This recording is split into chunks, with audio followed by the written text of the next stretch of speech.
क्या हुआ जी? आप यहाँ बाहर क्यों बैठे हो? कुछ नहीं। मैं इतने दिनों से पूजा के पास फोन कर रहा हूँ, वो फोन ही नहीं उठा रही। अब तो देखो रक्षाबंधन भी आने वाली है। अच्छा, तो आप उनके घर चले जाओ जी, फोन नहीं उठा रही तो। हाँ, वैसे ठीक ही कह रही हो। जब से माँ गई है, जब से पूजा आई भी नहीं है और ना ही मेरी बात हुई है उससे, पूरा साल भर हो गया।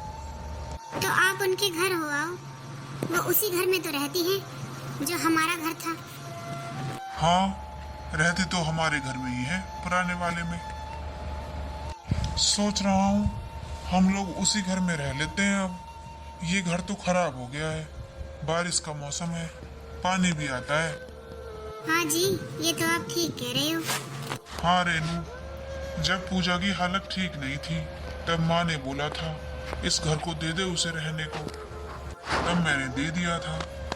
अब जाकर बात करता हूँ, ले लेता हूँ, अब हम उसमें रह लेंगे। ये तो रहने लायक बचा नहीं है अब रेनू। ठीक है जी, आप वो फोन नहीं उठा रही हैं तो उनके घर चले जाओ आप। हाँ, जाता हूँ। अरे पूजा, अरे भैया। अरे पूजा, कैसी हो? अरे ये भैया यहाँ पर क्यों आए होंगे? कहीं घर की बात तो करने नहीं आए? अरे पूजा, माँ के जाने के बाद तो तू बिल्कुल भूल गई। पूरा साल भर हो गया, तू मेरा फोन भी नहीं उठाती। सब ठीक तो है ना? हाँ ठीक है सब। आप यहाँ कैसे? अरे पूजा, बैठने के लिए नहीं कहेगी क्या? हाँ भैया, पर पहले बताओ तो सही, आप यहाँ कैसे? वो पूजा, तुझसे इस घर के बारे में कुछ बात करनी थी। ओहो, आखिर जिसका डर था वही हुआ। भैया घर के बारे में बात करने आई। पूजा, तू सुन रही है ना? हाँ सुन रही हूँ। पूजा, जिस घर में हम रहते हैं ना, वो घर अब रहने लायक नहीं बचा। बारिश का मौसम है, छत से पानी टपकता है।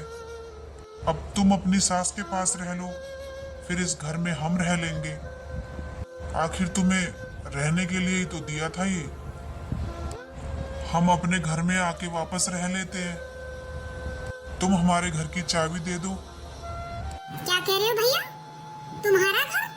तुम्हारा घर कब से हो गया ये? क्या? पूजा, तुम ऐसे क्यों बात कर रही हो? हाँ भैया, कौन सा तुम्हारा घर और कौन सा तुम्हारे घर की चाबी? ये तो मेरा घर है। पर पूजा, मैंने तो तुम्हें रहने के लिए दिया था ये। जब तुम मेरे पास आई थी कि जीजाजी की नौकरी छूट गई है, भैया मुझे ये घर दे दो कुछ दिन के लिए, मैं अपना गुजारा कर लूंगी, तब मैंने तुम्हें ये घर की चाबी दी थी और मैं गांव चला गया था। माँ की तबीयत भी ठीक नहीं थी, इसलिए मुझे गांव जाना जरूरी भी था। मैं चाबी तुम्हें देकर गया था पूजा। अब तुम ये कैसे बात कर रही हो? भैया मैं ठीक कह रही हूँ। अब ये घर आपका नहीं है, ये घर मेरा है। पर पूजा, ये घर तुम्हारा कैसे हो गया? क्यों भैया? माँ ने सिर्फ आपको ही पैदा किया था क्या? मुझे नहीं किया? मेरा कुछ हिस्सा नहीं बनता क्या? पर पूजा, हिस्से के लिए मेरे पास है क्या जो मैं तुम्हें दूं? और जो कुछ था पूजा, वो सब माँ के इलाज में लग गया। तुम्हें तो सब कुछ पता है ना, फिर भी तुम ऐसी बात कर रही हो। एक एक घर ही तो है जो बचा है, उसको भी तुम ले लोगी, फिर मैं कहाँ जाऊंगा? वो सब मुझे नहीं पता भैया। ये घर मेरा है और मेरा ही रहेगा। मैंने देने वाली चाबी अभी इसकी। पर इस घर के कागज? भैया इस घर के कागज भी मेरे पास हैं, जिन पर आपका साइन भी है। क्या? मैंने कब किया साइन? भूल गए भैया? जब माँ के इलाज के लिए आपने प्लॉट बेचा था, जब उन पेपर्स पे साइन किए थे ना, तब उनमें से एक पेपर इस घर का भी था जो इन्होंने आपसे साइन करवाया था। तो अब ये सरकारी तौर पर भी मेरा घर है, आपका नहीं। क्या पूजा, तुमने धोखे से मेरे साइन भी ले लिए थे? भैया मैंने कोई धोखा नहीं किया, आखिर मेरा भी हक बनता है पीहर की जमीन पर। पूजा, ऐसा मत करो अपने भाई के साथ। रक्षाबंधन पर एक भाई अपनी बहन को तोहफा देता है, पर आज एक बहन ने भाई को ऐसा तोहफा दिया है जिसे भाई जिंदगी भर नहीं भूल पाएगा पूजा, जिंदगी भर नहीं भूल पाएगा। अच्छा चलता हूँ पूजा, याद रखूंगा। ठीक है, दरवाजा उस तरफ है। हाँ ठीक है। बड़े आए घर लेने, मैं तो नहीं दूंगी ये घर। पूजा कहाँ मर गई? जी बोलिए। तुझे दिखाई नहीं देता? घर का सारा काम पड़ा है, कहाँ मर गई थी? क्या कर रही थी? जी अभी तो मैंने बच्चों को स्कूल भेजा है जी। तो बाकी का काम कौन करेगा? जी आज मेरी तबीयत कुछ ठीक नहीं है, मैं ये कह रही थी आप एक काम वाली रख लेते। ज्यादा बकवास मत कर, काम वाली रख लो। काम वाली के पैसे तेरा बाप देगा? जी मेरी तबीयत खराब है। कोई तबीयत खराब नहीं है, जाके काम कर ले चुपचाप।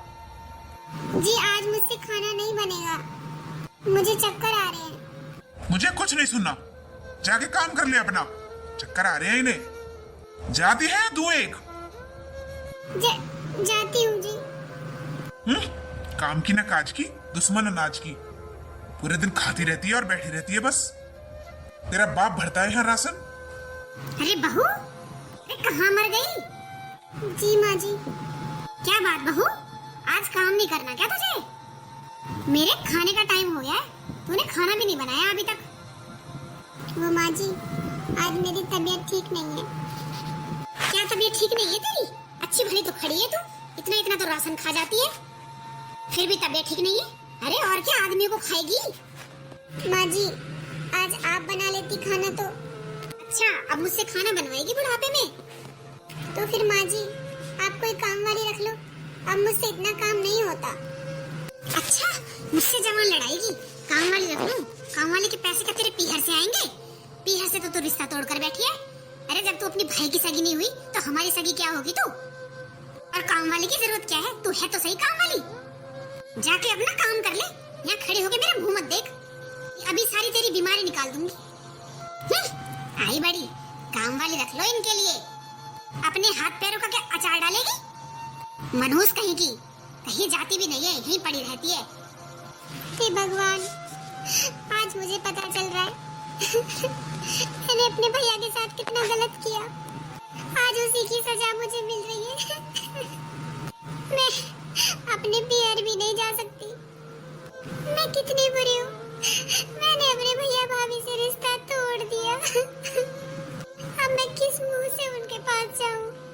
इन लोगों को तो पता है कि मैं कहीं नहीं जा सकती, इसलिए ये मेरे साथ ऐसा व्यवहार करते हैं। और मैंने जो अपने भैया के साथ किया, इसीलिए मेरे साथ ये हो रहा है। मुझे भगवान कभी माफ नहीं करेंगे। मैंने अपने भैया का दिल दुखाया है। आखिर मैंने भैया के बारे में एक बार भी नहीं सोचा। आज पूरा 1 साल हो गया, दूसरी राखी भी आ गई, पर मैंने भैया की शक्ल भी नहीं देखी। मैं खुद को कभी माफ नहीं कर पाऊंगी। ये मेरे कर्मों की सजा है, जो ये लोग मेरे साथ इतना अत्याचार करते हैं। मुझे एक बार भैया के पास जाना है। चाहे वो मुझे माफ करे या ना करे, पर मैं उनसे माफी तो जरूर मांगूंगी। मुझसे गलती हुई है, चाहे वो मुझे अपने घर से धक्के मार के बाहर ही क्यों ना निकाल दे। पर मैं एक बार भैया के पास जरूर जाऊंगी। अरे रेनू, पूरा 1 साल हो गया, दूसरी राखी आ गई। आज मुझे पूजा की बहुत याद आ रही है। उसने मुझे भला ही धोखा दिया, पर है तो मेरी बहन ही। जी आप उदास मत हो, अब क्या कर सकते हैं, उन्होंने भी तो आखिर गलत ही किया ना आपके साथ। हाँ रेनू, किया तो उसने मेरे साथ गलत है, पर क्या करूं, बहन है मेरी और माँ भी नहीं है। और आज रक्षाबंधन भी है, काश मेरी बहन आती मुझे राखी बांधने। भैया, अरे पूजा दीदी। अरे पूजा, भैया मुझे माफ कर दो भैया, मुझसे बहुत बड़ी गलती हो गई भैया, मुझे माफ कर दो। मैं जानती हूँ भैया, मेरी सजा है ये, मैं माफी के लायक नहीं हूँ भैया, पर प्लीज मुझे माफ कर दो।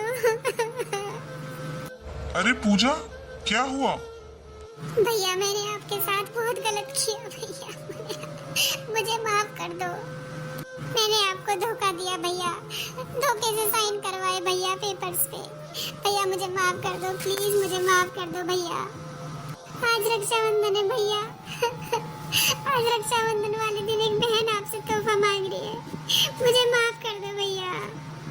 मेरे ससुराल वाले मेरे साथ बहुत गलत करते हैं भैया। अरे पूजा, पहले तो चुप हो। अब बता मुझे क्या बात है। भैया जब से मैंने वो घर लिया है ना आपसे, और आपका और मेरा रिश्ता टूट गया भैया। जब से मेरी सास और ये मेरे साथ ज्यादती करते हैं भैया, बहुत बहुत अत्याचार करते हैं मेरे साथ। उन्हें तो ये लगता है कि अब कहाँ ये भाई के पास जाएगी और कहाँ इसका भाई इसे बुलाएगा। अब तो ये जैसे भी रहेगी यही रहेगी। मेरे साथ नौकरों जैसा व्यवहार करते हैं भैया। मैं तो कहीं की नहीं रही भैया, मुझे माफ कर दो। पूजा, तूने किया तो बहुत गलत था, उसी की सजा तुझे ये मिली है। पर मैं आज रक्षाबंधन के दिन अपनी बहन को एक तोहफा देता हूँ, और तोहफे में मेरे घर के दरवाजे तुम्हारे लिए हमेशा खुले हैं। पूजा, तुमने जो मेरे साथ किया वो बहुत गलत किया, पर फिर भी मैं तुम्हारा बड़ा भाई होने के नाते तुम्हें माफ करता हूँ। और पूजा, रिश्ता तुमने तोड़ा था, मैंने नहीं तोड़ा, और ना ही मैं कभी रिश्ता तोड़ सकता हूँ। ये खून का रिश्ता है बहन भाई का, ये तुम्हारे या मेरे तोड़ने से थोड़ी ना टूटेगा। भैया आप ठीक कह रहे हो भैया, गलती तो मेरी थी, मैं इनकी बातों में आ गई थी भैया। इन्होंने मुझसे बोला था ऐसा करने के लिए कि आप पता नहीं माँ के बाद मुझे बुलाओगे या नहीं बुलाओगे, इसलिए मैंने वो घर ले लिया था। कोई बात नहीं, देर से ही सही, तुम्हें पछतावा तो हुआ पूजा। बस मुझे और कुछ नहीं चाहिए। चलो अब बहुत हुआ, अब आज रक्षाबंधन है, अब मुझे राखी तो बांध दो। भैया मैं कितनी गलत थी, आप इतने अच्छे हो और मैंने आपके साथ इतना बुरा किया। अरे दीदी छोड़ो भी अब इन बातों को, आपको अपनी गलतियों का एहसास हो गया, हमारे लिए वही बहुत है। मैं अंदर से थाली लेकर आती हूँ, आप अपने भैया को राखी बांधो। चलो भाई, अंत भला तो सब भला।